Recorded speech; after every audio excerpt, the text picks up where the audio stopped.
How to log in to Caesar's Rewards credit card account. Welcome back to the channel, and let's jump right into this video. Launch our browser and search for Caesar's Rewards credit card login. Select the option of Caesar's Rewards Visa credit card. By tapping on the link, you'll be redirected to the official website of Caesar's Reward.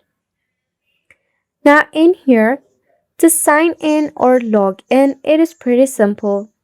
In your right hand side, you will see the option of sign in, which is at the very top. Go ahead and select on the sign in option.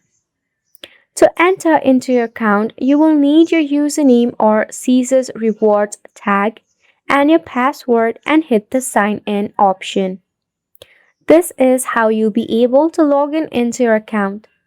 If you forgot your credential, just select the option of Let us help you.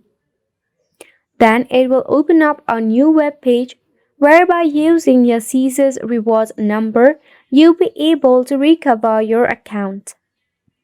If you need further assistance, you can call on the number given to you in the screen. And that is how you'll be able to log in to your Caesar's credit card. And it's a wrap for this video as well. Thank you so much for tuning in.